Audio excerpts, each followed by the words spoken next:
Welcome back to the channel. My name is Steven. I'm a pharmacist and I own 52 units of real estate. So today I want to talk about having patience when buying multifamily real estate. You could probably expand this out to having patience for buying real estate in general. But I want to specifically talk about multifamily real estate.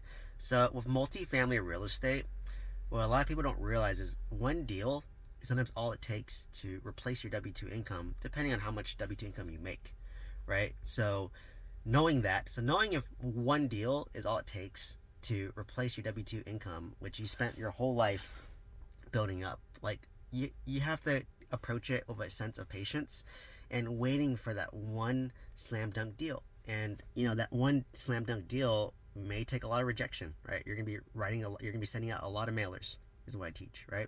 You're gonna be making a lot of offers that make sense to you.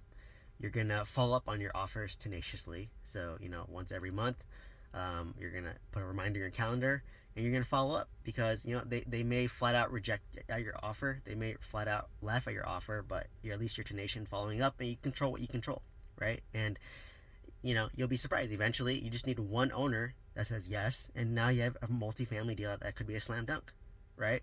So like for me, I would say I got lucky. It might happen a little bit faster than usual, but like my 26 unit apartment complex, I got that within 6 months of me sending out mailers, within me writing continuous offers, and for me following up. And this owner just happened to be very motivated, very easy to work with, and I was able to buy it for $500,000. I was able to, it appraised at $750,000 day one, so I had built in 250K of equity, 250K of cushion, but on top of that, I think I was getting around like $8,000 a month in cash flow, which in my underwriting had about a 8% cash to cash return day one. But on top of that, I had the ability to renovate these units for about 7 to 10K per door, and raise the rents from an average of $350 up to the market rent of $700 after full renovation in really nice units. So and if I'm able to double my rents, and double my NOI, conceptually in real estate, assuming cap rates stay the same and interest rates stay the same, your value will double. So I bought for let's say $500,000. I put in $300,000 renovation, so I'm all in for $800,000, and now today it's worth about between 1.4 to 1.6 million dollars, depending on the cap rate and the NOI.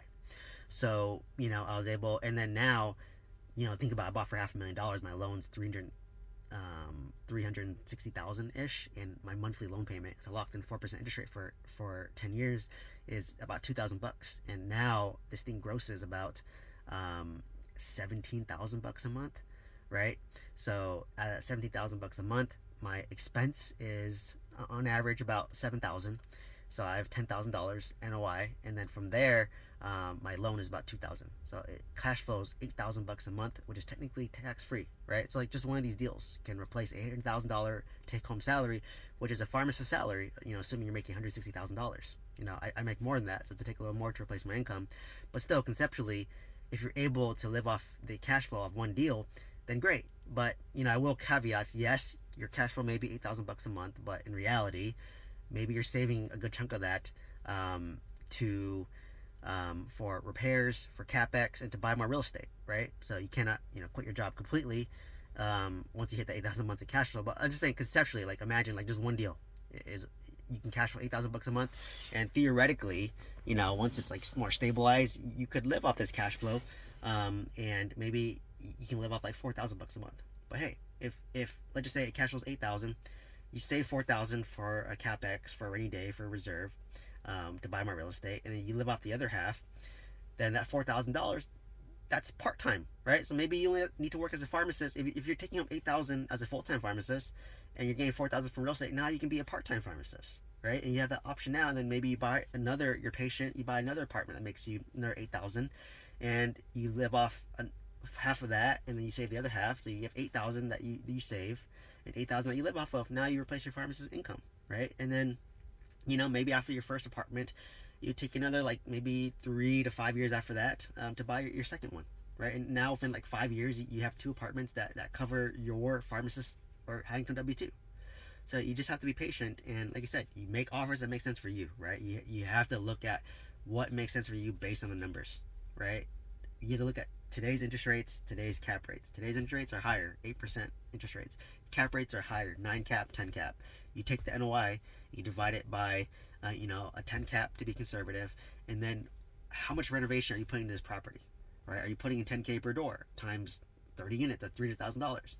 Okay, now you're all in for purchase price plus $300,000 renovation. What's your predicted ARV after you do the renovations and after you raise the rents? Is that new ARV, which is based on your higher NOI, divided by your same cap rate. So if you underwrote at a 9 cap, just assume it's going to be a 9 cap. If you underwrote at a 10 cap, assume it's going to be a 10 cap.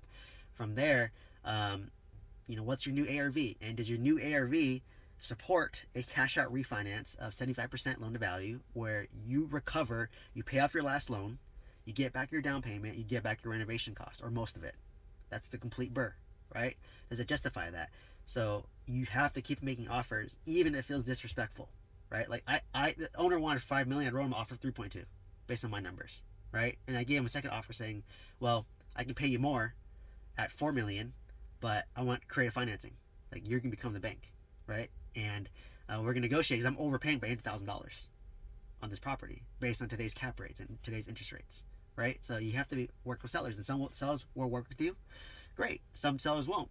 Then just don't take it personally, and then just set a follow-up. Just say, hey, what did you think about my offer? And see how they feel. And eventually they might get desperate enough, right? So it takes follow-up to get deals.